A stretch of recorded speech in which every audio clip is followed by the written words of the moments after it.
Dear compatriots and friends, warmest greetings of solidarity. I thank Anak Bayan, League of Filipino Students, Student Christian Movement of the Philippines, Pangnaysining Karatula, National Union of Students of the Philippines, College Editors Guild of the Philippines, and Kabataan Party List for inviting me to speak before this All Leaders Forum on the GPH-NDF peace negotiations. I propose to state each of the 12 points in the program of the National Democratic Front of the Philippines and discuss the prospects under the Duterte administration and the task of the Filipino youth. I shall be elaborative on the first 4 points to ensure a common understanding of our national and democratic framework, and then I shall proceed with the subsequent points at a quicker pace. First point, unite the Filipino people for the overthrow of the semi-colonial and semi-feudal system through a people's war, and for the completion of the National Democratic Revolution. On the basis of his previous pronouncements, Duterte can easily agree to a radical or substantial change of the semi-colonial and semi-feudal system, but not to the overthrow of the system through a people's war. He is unique for declaring himself as the first left president of the Philippines and a socialist, but not a communist. He also says that he is against armed struggle, and in that sense he is for peace negotiations with the NDF and is willing to cooperate in realizing basic reforms or major changes. Having been my student in his university days and a member of Kabataan Makabayan, and having been associated with Bayan, he understands what are the forces that make the semi-colonial and semi-feudal conditions, and he is against the dominance of the U.S. and other foreign powers, feudal exploitation and bureaucratic corruption. He has, however, declared opposition to armed struggle. The question therefore arises whether the National Democratic Revolution can be completed in the absence of a people's war. He can argue that as President and Commander-in-Chief of the reactionary armed forces, police and auxiliary forces, he has the armed strength to guarantee the reforms that the people demand against imperialism and the oligarchy. But examples in history abound of well-meaning leaders or heads of state succumbing to neo-colonial and neoliberal economic and financial manipulation, subjected to coup d'etat by their own armed forces and or impeachment by Congress once they cross the line set by the U.S. and oligarchs. If he agrees on basic social, economic, and political reforms with the NDF, he must also agree to arousing, organizing, and mobilizing the people in support of a government of national unity, peace, and development. There must be provisions for developing all means for satisfying the demands of the people, especially the toiling masses, and for resisting effectively the use of deception and violence by the imperialist and oligarchic enemies of the people. The manner by which President Duterte has been elected, the current composition of his government, and his own pronouncements show that there is still a long way to negotiate comprehensive agreements on social, economic, and political reforms that are satisfactory to the people. An interim ceasefire is possible to generate goodwill and a favorable atmosphere for the release of more than 500 political prisoners and for the acceleration of peace negotiations. But revolutionary vigilance is necessary for defending the patriotic and progressive forces, as well for a Duterte presidency that may come under threats from the U.S. and local reactionaries. Having said the foregoing, I urge the Filipino youth to continue all their efforts to unite the people for the overthrow of the semi-colonial and semi-feudal system through a people's war, and for the completion of the National Democratic Revolution. This task is validated by the lack of any final peace agreement that is satisfactory to the people, even when and if there is already such agreement. The contracting parties and the people must still be ready to uphold, defend, and advance the basic reforms agreed upon. Any truce in alliance with the Duterte presidency should be justifiable in terms of serving the national and democratic rights and interests of the Filipino people. So long as such presidency is moving ahead along this line, any of its self-contradiction, imperfection, or inadequacy by acts of commission and omission may be the subject of critical analysis and constructive proposal. The patriotic and progressive forces maintain their independence and initiative. A balance of unity and struggle must be maintained, with the latter always standing on just and reasonable grounds with the objective of improving or strengthening the alliance. Second point, establish a People's Democratic Republic and a democratic coalition government. In the peace negotiations with the Duterte government, what is in sight is not a People's Democratic Republic under the leadership of the working class and the Communist Party on the basis mainly of the worker-peasant alliance. To have that kind of republic, you have to overthrow the exploiting classes of big compradors and landlords through people's war. But the kind of republic now possible is one in which inside and outside the government, the participation of the Communist Party of the Philippines is no longer banned, but encouraged. What is in sight is a kind of coalition government that involves the participation of the Communist Party amidst other patriotic and progressive forces. It is a government of national unity, peace, and development. It is a framework within which all the patriotic and progressive forces can grow in strength, because a common ground of basic reforms resulting from successful peace negotiations has been laid. And the Communist Party can prove that it best serves the people with its program of action and concrete deeds in this regard. President Duterte must be credited for having offered the possibility of a coalition government long before winning elections, and in the process of forming his cabinet, he has generously offered to the Communist Party 4 cabinet posts concerned with labor, agrarian reform, social welfare, and the environment. The CPP and NDFP have thanked the President for making the offer and have proposed that legal progressives can take the positions, while the known revolutionary leaders must first focus on the progress of the peace process. The progressives are in the minority in Duterte's cabinet, but Duterte's actions before and after the elections have thus far been encouraging to the patriotic mass movement. The task of the Filipino youth is to help develop and avail of a democratic coalition government in order to advance towards the goal of developing a People's Democratic Republic. They must support the patriotic and progressive initiatives and measures undertaken in an alliance with an otherwise fully reactionary government. They should continue to help in strengthening the mass movement in the cities and countryside and the organs of political power in the countryside to serve as the strong foundation for a developing coalition government.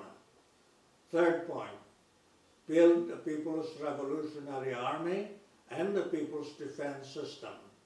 President Duterte has said time and again that he is against armed struggle and that he is for the existence of only one army in the Philippines.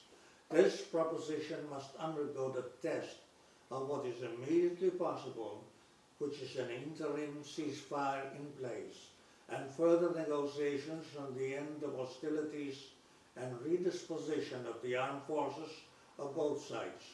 There are many possibilities to consider in dealing with two opposing armies that cease to fight each other.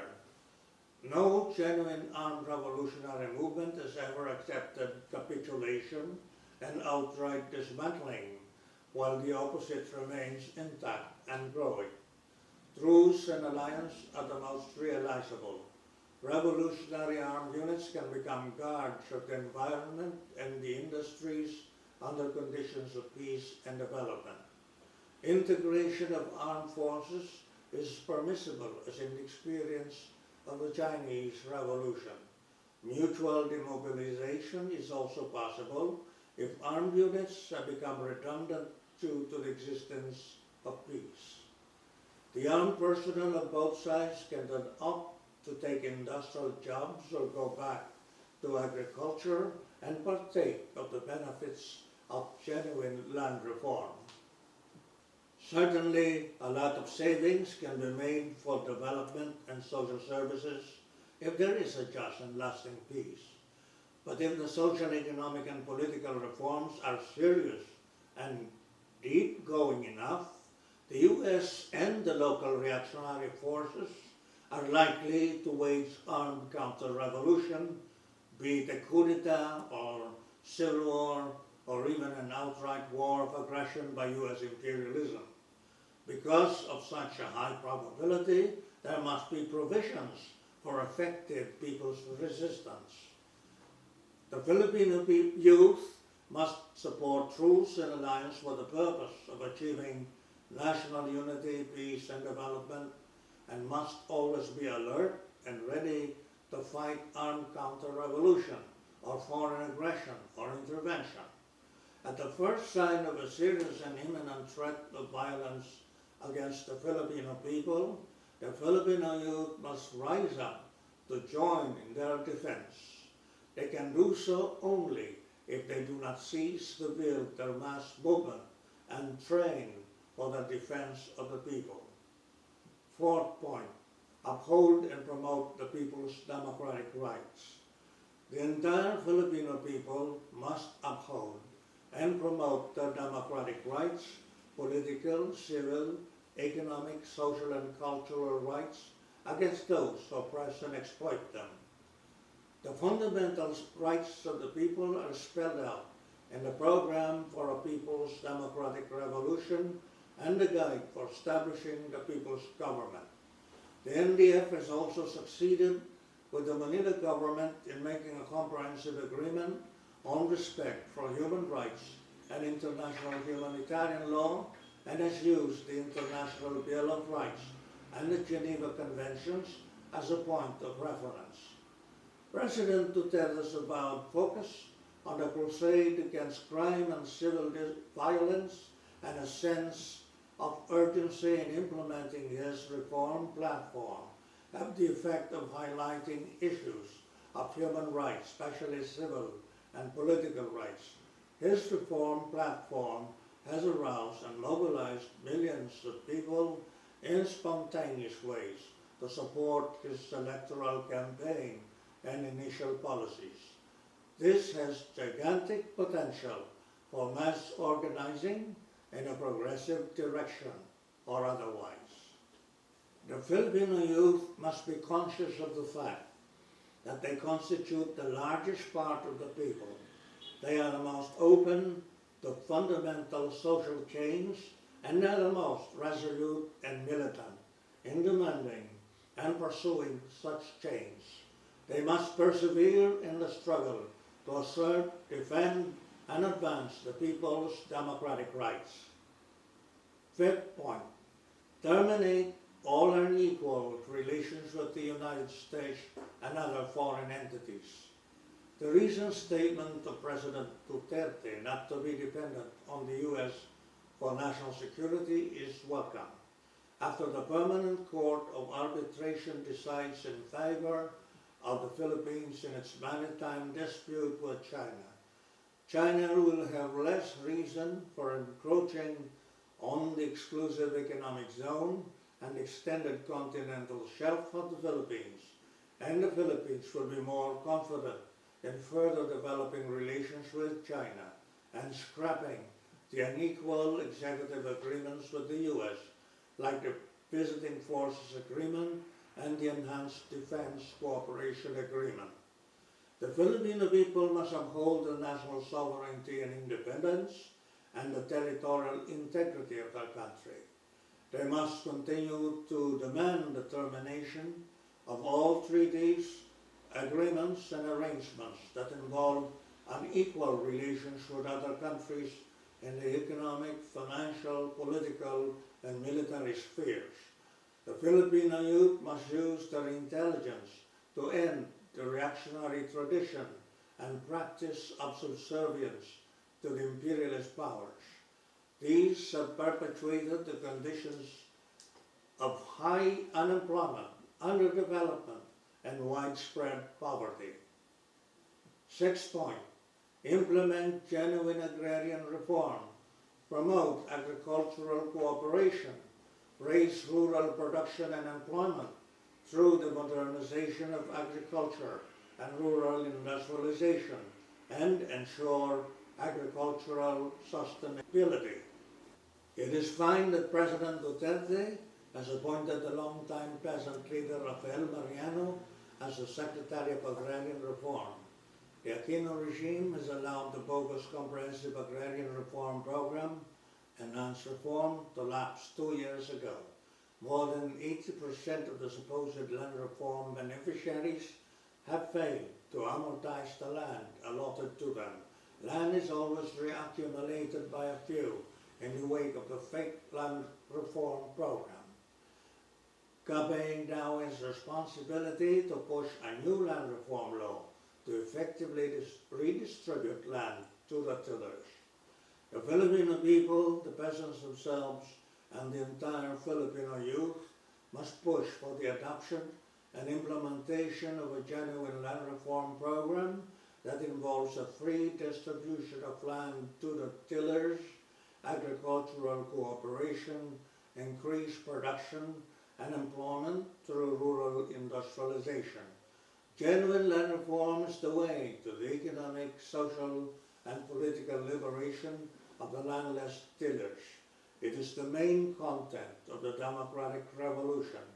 It is a necessary complement to national industrialization, assuring the people of food self-sufficiency and industries of major raw materials and enlarged domestic market.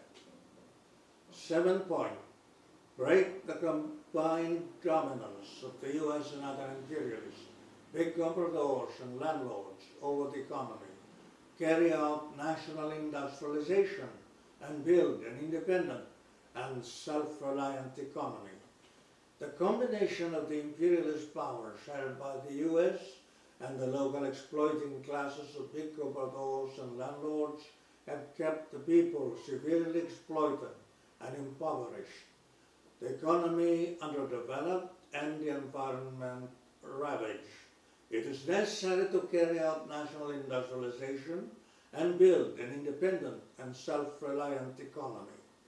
President Duterte has at certain times declared the need for a steel industry and national industrialization and the processing of the mineral ores taken away from the country. At other times he promises to create business islands and increase the special economic zones for foreign companies. So far he has appointed to key economic positions in his cabinet exponents of the neoliberal economic policy, but we look forward to engaging the Duterte government in peace negotiations and in due course persuade it to adopt the policy of national industrialization firmly and vigorously. The Filipino people and youth must support the plan of the NDF to have raw materials provided by agriculture and mineral ores provided by the extractive industries processed in our country in order to advance national industrialization and employ the millions of people who are unemployed and or who can go abroad for work. We can combine state and private Filipino resources to build industries. We can acquire investments and technology from a wide range of countries to avoid being dominated by 1, 2, or 3 imperialist powers. 8th point, adopt a comprehensive and progressive social policy. It is fine that President Duterte has appointed Judy Taguiwalo as the Secretary of Social Welfare and Development. We have someone to rely on for providing timely distribution of relief goods and rehabilitation funds and other resources to cope with social and natural disasters. But the way to uplift the people is to develop the economy through national industrialization and land reform. These provide expanding employment and better means of livelihood along major lines of production and in medium and small enterprises. The Filipino people and youth must support the plan for economic development and create and ensure democratic conditions to spread the benefits of a growing economy to the people. The people must exercise their democratic rights to demand better work and living conditions, increased social benefits, and more and better social services. 9th point, promote a national, scientific, and pro-people culture. President Duterte has emphasized the importance and necessity of expanding education as a way for uplifting the children and the youth and ensuring the steady progress of the people. He has announced his intention to rechannel resources to free public education and public health from bureaucratic corruption and from so many useless and yet costly projects and programs. He has expressed criticism of K-12 and has appointed a progressive person as Secretary of Education. Even as more resources are intended to benefit education, the Filipino people and youth must demand a national, scientific, and pro-people culture. We must promote a patriotic type of cultural and educational system that is proud of our national heritage and mindful of the current needs of the nation. We must free ourselves from feudal and medieval biases. We must use science and technology to hasten economic development. We must ensure that education and culture serve the needs and demands of the people, especially the toiling masses of workers and peasants. 10th point, uphold the rights to self-determination and democracy of the Moro people, Cordillera peoples, and other national minorities or indigenous peoples. The Duterte government proposes to replace the current unitary state with a federal state. It believes that federalism is the way to assure the Moro people of regional autonomy and a fair share of the wealth that comes from their own region. Objectors argue that federalism would enhance and embolden centrifugal forces. Whatever is the form of government, the Filipino people and youth must uphold the rights to self-determination and democracy of the Moro people, the Cordillera peoples, and other national minorities or indigenous peoples. 11th point, advance the revolutionary emancipation of women in all spheres. While Mayor of Davao City, Duterte has recognized and appreciated the role of women in public life, has created facilities for women and children in need, and has demonstrated his abhorrence of violence to women. What remains to be seen is what more he can do to uphold gender equality and help realize the high potential of women who have long been suppressed by patriarchy. The Filipino people and youth must advance further the emancipation of women in all spheres of social endeavor. There is no sphere where they cannot excel like the menfolk if they are recognized equally and enjoy equal opportunities. 12th point, adopt an active, independent, and peaceful foreign policy. President Duterte has demonstrated in a number of instances his patriotic position regarding the unjust acts and impositions of foreign powers, and has in mind the immediate and long-term interest of the Filipino people. The Philippines must have an active, independent, and peaceful foreign policy. The Filipino people and youth must demand the adoption and implementation of such policy. We can carry forward such a policy by upholding our national sovereignty and dignity, practicing self-reliance in all fields of social endeavor, economic, political, and cultural, and aiming for solidarity and cooperation for peace and development against imperialism and all reaction. Thank you.